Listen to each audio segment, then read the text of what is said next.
In fact, Labour was for a long time the traditional home of British Muslims. But since Keir Starmer cleared up anti-Semitism in his party, many Muslims have left Labour, and some have joined the Greens. And the party is of course happy about the growth, despite radical tendencies. Just imagine, someone raises his index finger threateningly and shouts Allahu akbar. The man pat the Muslim with a full beard on the shoulder, and they all wear traditional kaftans, a head covering, prayer shawls. Two of them hold up a Palestinian flag, and the spokesman shouts in a hoarse voice, "We will no longer allow ourselves to be silenced. We will raise the voice of Palestine, Allahu Akbar," and the men all cheer. The scene a week ago did not take place in the Middle East, but in the middle of Leeds, in the north of England. The pro-Palestinian call was essentially Mohsin Ali's inaugural speech.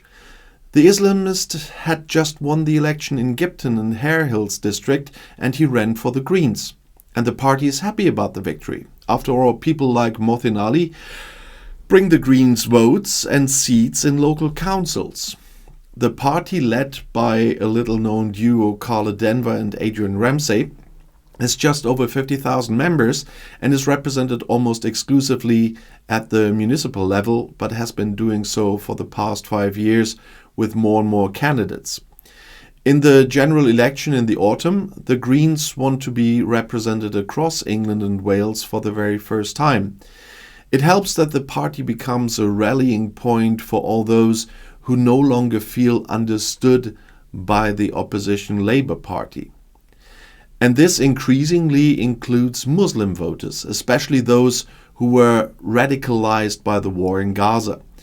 This is not difficult in a country where more than 20% of Muslims live in certain urban districts and where mosques seek to ideologically indoctrinate their believers, and the war in Gaza is seen as a great injustice against a poor, oppressed people.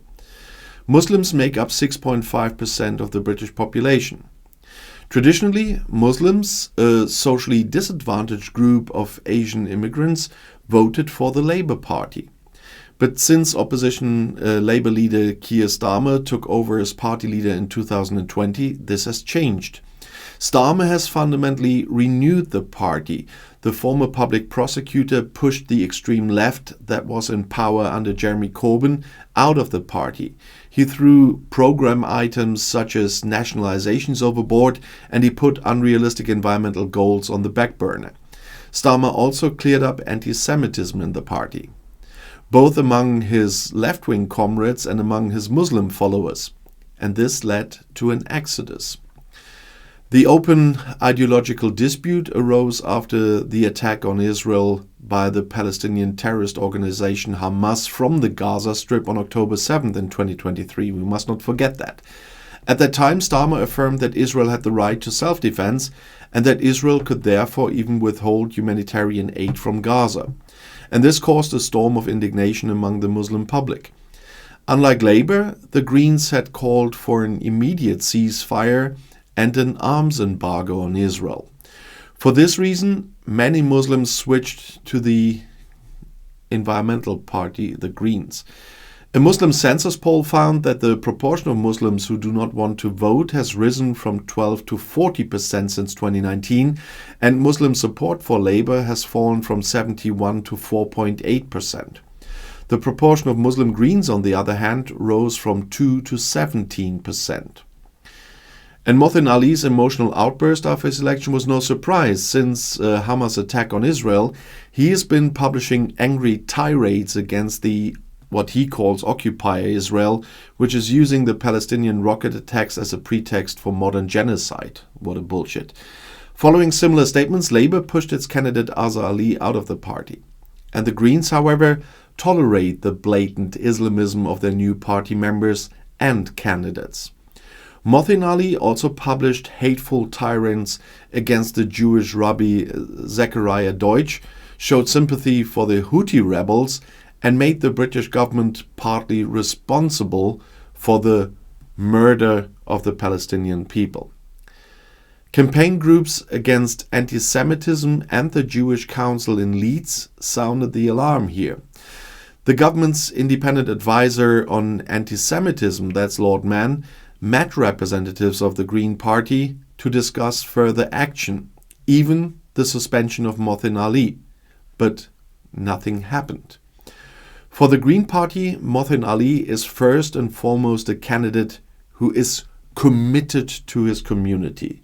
The party's lead website says, in addition to his commitment to local issues, he's an accountant by profession and a trained mufti. He has lived in Gipton and Hare Hills for more than 20 years, and during this time he has always been involved in the community, whether as a volunteer at the mosque teaching children Arabic, whether by campaigning against the granting of licenses for the sale of alcohol, or against the exploitation of young people by drug traffickers.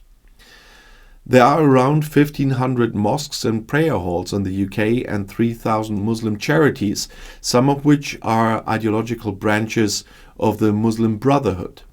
Like Hamas in the Gaza Strip, this aims to infiltrate Western society in order to influence the system towards a caliphate using Sharia law. And Prime Minister Rishi Sunak had warned that extremists were using the situation in Gaza and the pro-Palestine demonstrations to further their own agenda. Back in 2015, a government parliamentary report warned of the danger of the Muslim Brotherhood's ideology for Great Britain.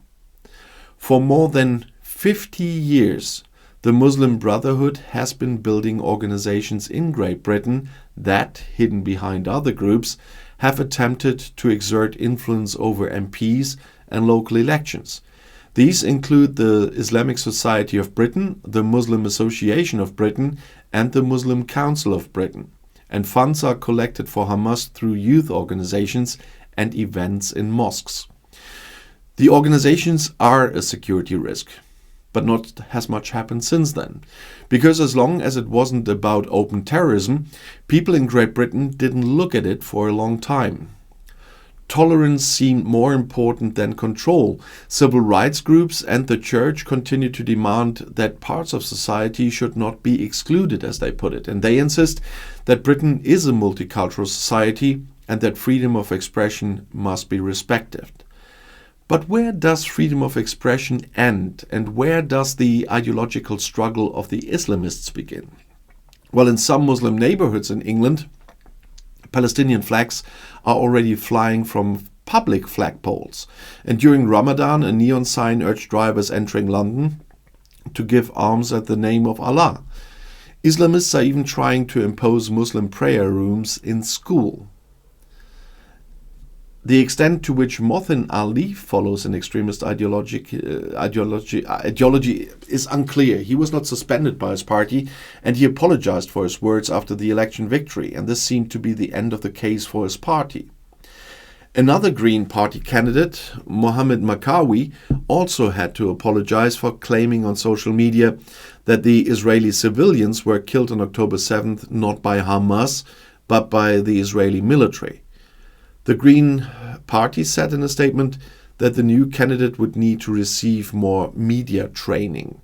Of course, they are not in favor of violence, they say.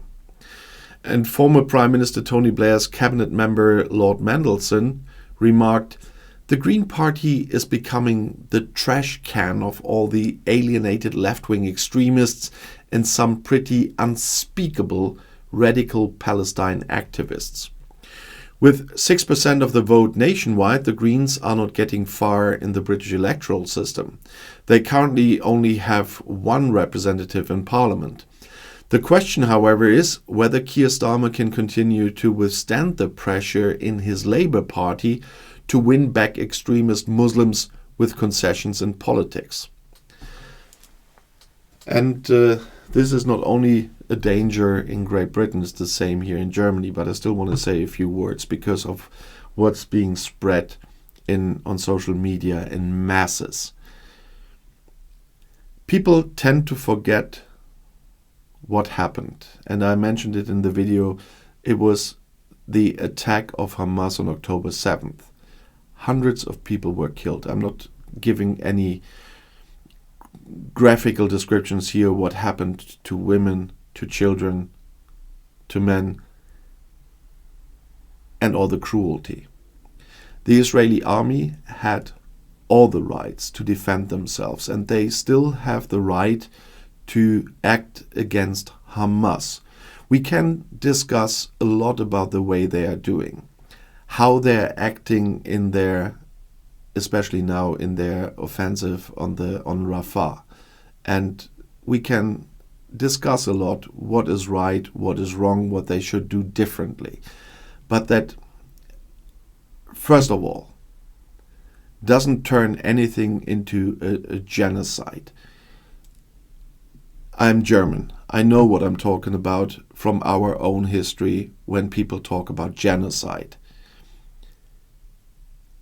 This is not a genocide, and accusing the people in Israel of genocide is atrocious.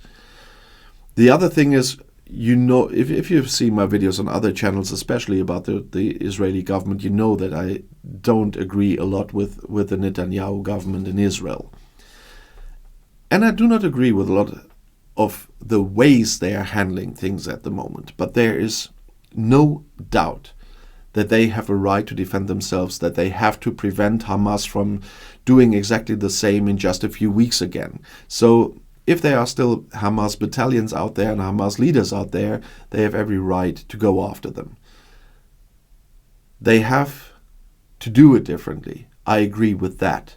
But that's neither a genocide nor in general breaking the law. If they are violating international law or the Human Rights Charter or whatever during what they're doing, we will see that later in the courts.